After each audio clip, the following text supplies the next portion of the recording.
Okay, hi everyone. Today now we are going to see the structure of hemoglobin. In the syllabus it is given hemoglobin structure, function and the synthesis. So in the coming class we will discuss about the synthesis of hemoglobin which happens in the immature RBCs. Now we are going to discuss about the hemoglobin structure. As all of you know, hemoglobin, that is an oxygen transport metalloprotein. It is called as a metalloprotein because it is a protein with metal ion as the cofactor. It has a cofactor. You can see in the center there is a metal ion. Iron is there. That is why this protein is called as metalloproteins. Okay. So inside one RBC there will be somewhere around 200 to 300 millions of hemoglobin. When you see the structure of the hemoglobin, I have drawn a simple diagram below. There will be four globin proteins. Inside four globin protein there will be a heme group. So one hemoglobin will have four heme groups. Okay, you can divide the hemoglobin that term into two. One is heme, another one is globin. Heme, it consists of two parts. One is iron and another one is the porphyrin. You can see here iron is there in the center, and along with that it has four porphyrin groups, or the pyrrole rings are there. And the globin protein, okay, heme, we are dividing the heme into two. One is hemoglobin into two. One is heme, another one is globin. Heme has two parts. One is iron, another one is porphyrin. Iron is always in the ferrous state. Globin also has two parts, or two different types of proteins are there in globin. It has two alpha protein and two beta protein. The number of amino acid in alpha chain is one alpha chain is 141 amino acid. In beta it has 146 amino acid. Thereby the entire globin number of amino acid is 574 amino acid. That means 2 alpha, 2 beta, all together it will come around 574 amino acid. Okay, now as I told you, it has 4 globular protein, and each protein is associated with a non-protein prosthetic heme group. So that's what I have shown you here. It has 4 globular protein and each protein is associated with a non-prosthetic heme group.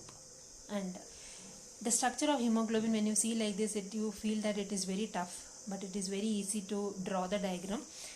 The first thing is you need to make a pyrrole ring. Okay, so first thing about making a hemoglobin structure is you have to make 4 pyrrole groups. 1, 2, 3 and 4. Okay, 4 pyrrole ring, and in position number 1, 3. Okay, position number 1, this is 1, 3, 5, and in position number 8 you have to add a methyl group, CH3.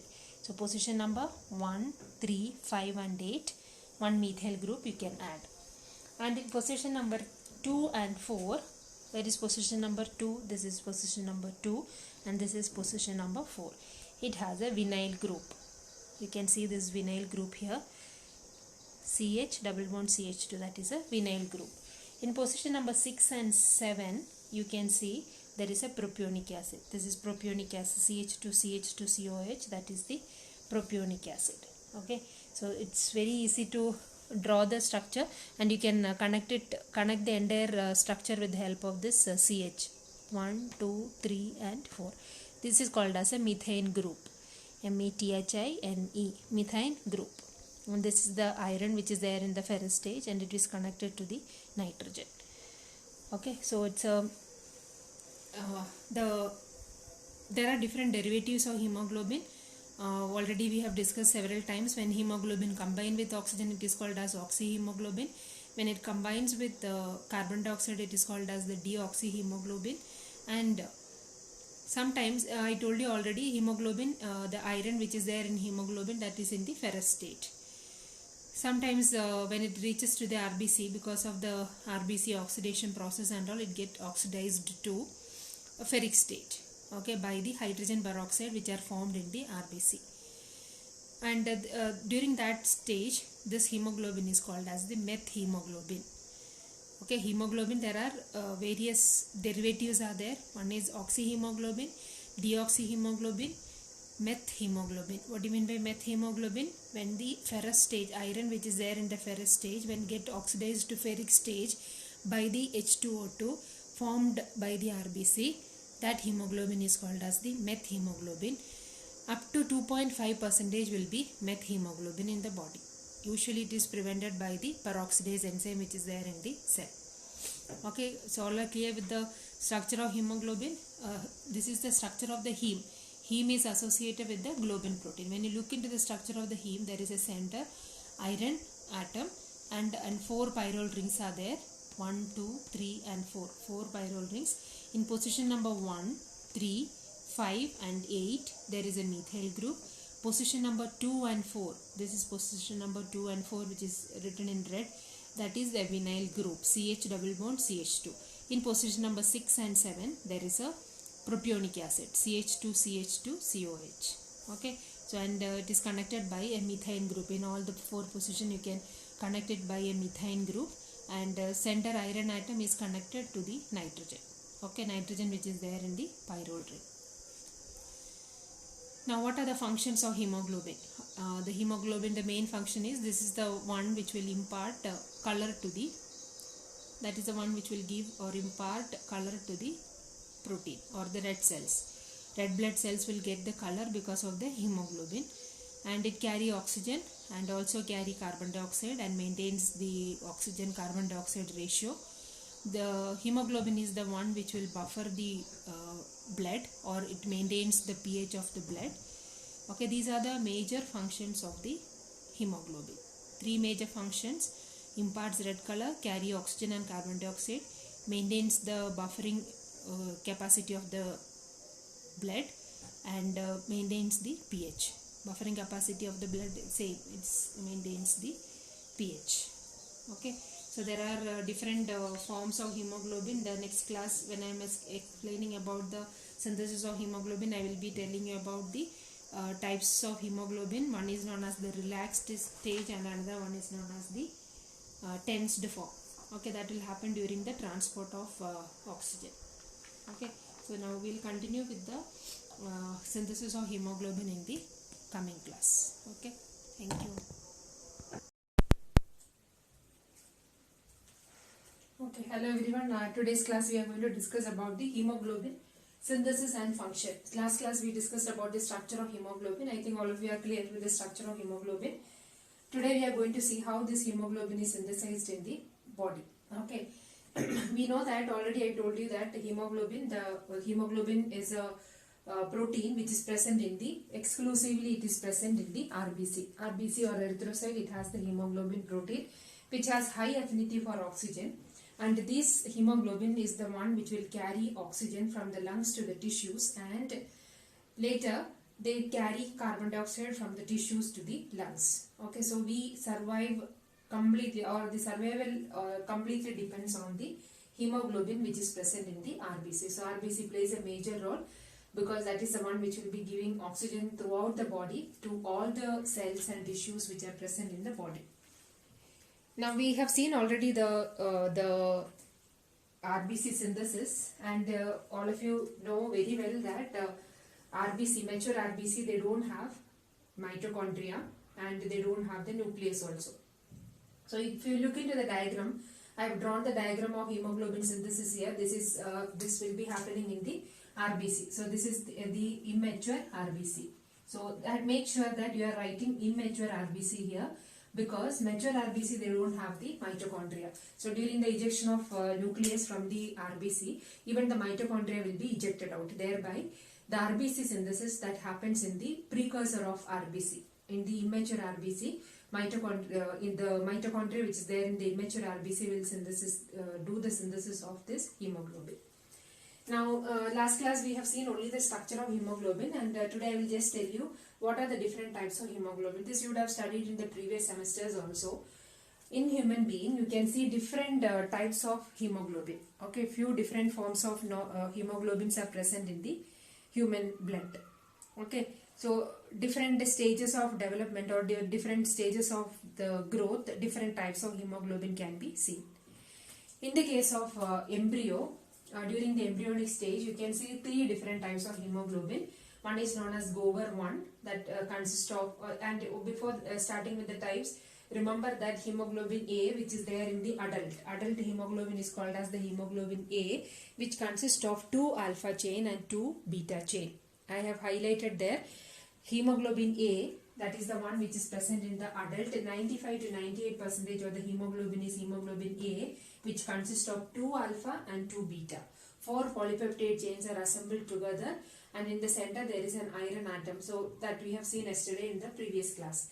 So this is the one which is there in the adult. So this is adult hemoglobin alpha 2 beta 2, and along with hemoglobin A, you can see a very little amount of hemoglobin A2, which is alpha 2 and delta 2. Okay, this is the one, main one, 95 to 98%, and along with that you can see HbA2 also, that is alpha 2 delta 2, 1 to 3%. That is the amount of hemoglobin A2 which is there in the body. What are the different types, other types of hemoglobin? In the embryonic stage, you can see 3 different types of hemoglobin. One is Gover 1, which is zeta. This indicates zeta, zeta 2 and eta 2, 2 zeta chain and 2 epsilon chain. And Gover 2 consists of alpha 2 and epsilon 2.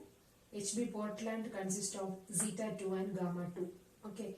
And in hemoglobin F is the fetal hemoglobin. During the fetal stage, the hemoglobin it consists of 2 alpha and 2 gamma. And remember that this is the one which has high affinity for oxygen, strong oxygen affinity. Which one has very strong oxygen affinity? Hemoglobin F. Can you at least guess why it has high affinity for oxygen? Because it allows oxygen to flow from maternal circulation to the fetal circulation. How does it move? It will be moving through the placenta. Through the placenta, the oxygen from the maternal circulation, it has to enter into the developing fetus. Thereby, this particular one, alpha 2 gamma 2 fetal hemoglobin, it will have maximum or highest oxygen affinity. So this you can remember, because in competitive examination they may ask which type of hemoglobin will have strongest affinity for oxygen. Which is the one? It is fetal hemoglobin. Why it has high affinity? Because it has to take the oxygen from the maternal circulation and transport it to the fetal circulation through placenta. Thereby, the oxygen affinity of this particular one, that is 2 alpha and 2 gamma, it has high affinity. Now, once after the birth, hemoglobin F decreases. Completely, it will be decreased. Okay, so these are the various types of hemoglobin. And now what happens after 120 days of time period? You know that after 120 days of time period, hemoglobin will undergo, it will be destroyed in the spleen. So when RBCs are destroyed, the globin portion split off. Okay, so from the hemoglobin consists of, when we discuss about this particular process, you will understand that it consists of 2 parts, heme and the globin. One is heme and another one is the globin. Globin and heme will get dissociated during the destruction process. During the destruction of the RBC, the hemoglobin will split up into heme and the globin. Now what happens to the globin? Globin, it is a polypeptide chain. The amino acids will be separated and those amino acids will be utilized for the other next hemoglobin synthesis. So it will be like a salvage, but it will be utilized again. Now what happens to the heme? Now heme will be converted to biliverdin, and biliverdin in turn converts into bilirubin. So it's a bile pigment, and it will be released into the blood and then excreted out. Okay, so heme will be converted to biliverdin, and biliverdin in turn gets converted to bilirubin. Bilirubin will be excreted out through the fecal matter and through the excretory system. Because of that only you can see that yellow color in the excretory human excretion. You can see that yellow color. That is because of the bilirubin which is there, which is formed after the destruction of RBC. Now we are going to see the different the synthesis of hemoglobin. So now you can remember this hemoglobin as a truck driver. How we are saying, why I am saying that it is like a truck driver. What is the function of the role of truck driver? Truck driver will take the goods from one place and it will be transported to another place. Similar way, hemoglobin will carry oxygen wherever oxygen is rich. Oxygen is in high amount. That is in your lungs, it has so much of oxygen. So hemoglobin will take up oxygen from the lungs and and it will be transported to the place where oxygen is less, which is the wherever in the tissues it will be released out. So the loading process is known as association. Okay, the loading process of the hemoglobin, that means hemoglobin combines with the oxygen and it forms the oxyhemoglobin. That process is called as association, and when it reaches to the place where oxygen is less, the oxygen will be released out. That process is called as the dissociation. So you have to remember two terms here. One is association. What is association? In the lungs, hemoglobin get associated with the oxygen and it forms oxyhemoglobin.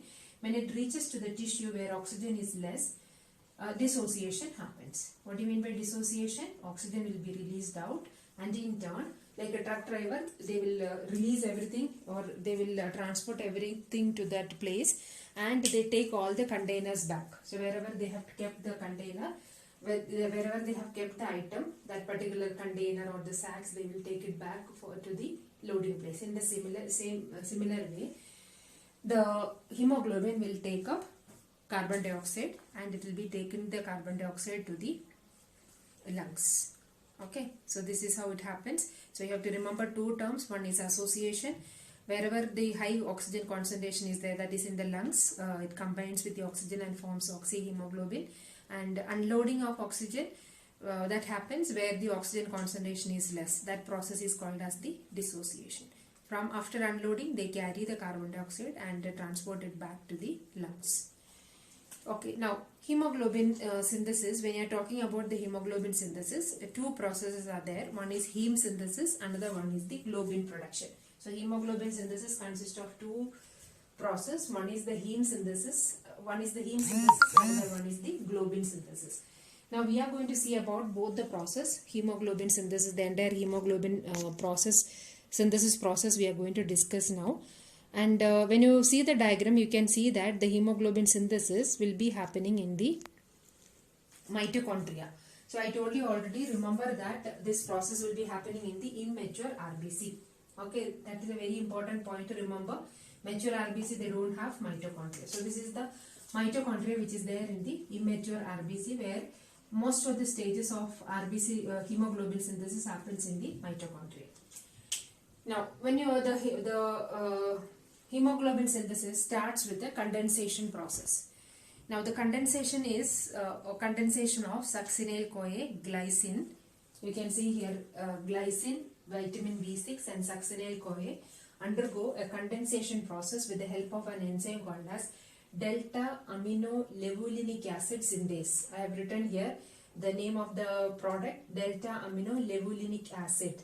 The enzyme which is needed for the process is delta amino levulinic acid synthase. Okay, that is an enzyme which is there in the mitochondria that will do a condensation process wherein glycine and succinyl-CoA undergo condensation with vitamin B2 with the help of the enzyme delta amino levulinic acid synthase to form delta amino levulinic acid.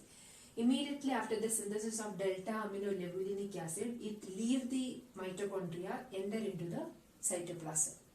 All of you are getting the point? In the mitochondria, a condensation process happens. That is the first step of hemoglobin synthesis. Glycine and succinyl-CoA undergoes condensation in the presence of vitamin B6 with the help of enzyme delta amino levulinic acid to form a product known as delta amino levulinic acid. Okay, delta amino levulinic acid. Immediately after the synthesis of delta ALA, that leave the mitochondria, enter into the cytoplasm of the immature erythrocyte, wherein this delta amino levulinic acid gets converted to a compound called as porphobilinogen. Porphobilinogen, that is the product. Now this porphobilinogen that gets converted to another compound called as uroporphyrinogen. What is the product?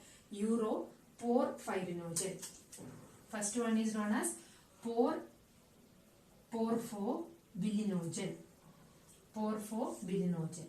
Second one is known as the uroporphyrinogen. Now this uroporphyrinogen in the cytoplasm itself that gets converted to another product called as coproporphyrinogen. Okay, coproporphyrinogen. Porphyrinogen is here also, it is there. Here also you can see. Here it is uroporphyrinogen. Here you have to remember this word copro porphyrinogen. And this in turn, again it goes back to the mitochondria wherein it gets converted to protoporphyrin. Protoporphyrin that combines with the iron and it forms the heme. Now the heme is ready.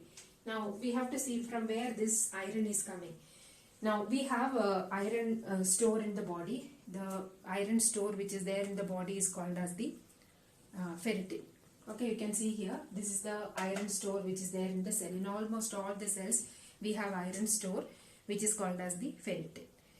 Okay, now whenever you need iron, sometimes from the food, whatever iron you get in the body, that will be taken to that will be carried to the process, or if iron deficiency is there during that time, from the ferritin, that is the iron storage, iron will be taken for the hemoglobin synthesis. So once after the formation of protoporphyrin, it need iron and protoporphyrin combines together and it forms the heme. So iron will be taken either from the ferritin iron storage, and whatever iron is stored, used, and after that whatever is remaining, that will go back to the ferritin and it will be stored again.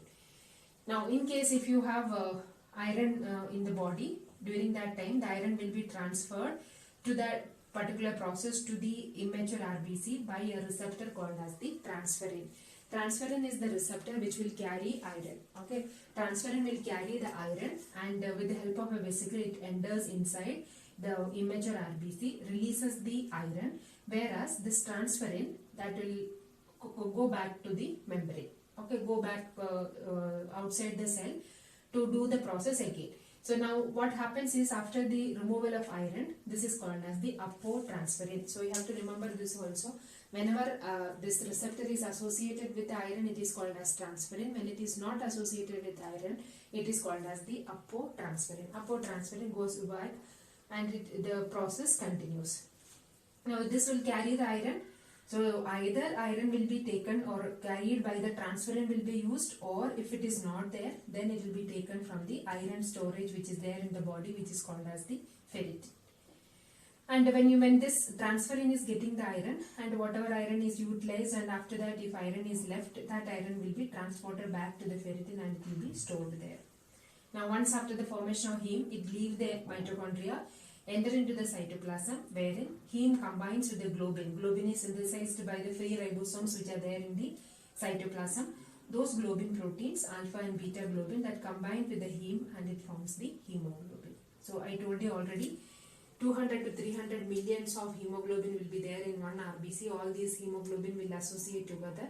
All those hemoglobin will be stacked inside the RBC, and the function of this hemoglobin is it carry the oxygen. So what are the different stages which are there in the formation of or the synthesis of hemoglobin? So hemoglobin is synthesized in the mitochondria. Most of the process happens in the mitochondria, and the remaining process happens in the cytoplasm. So during the synthesis of this hemoglobin, condensation process happens.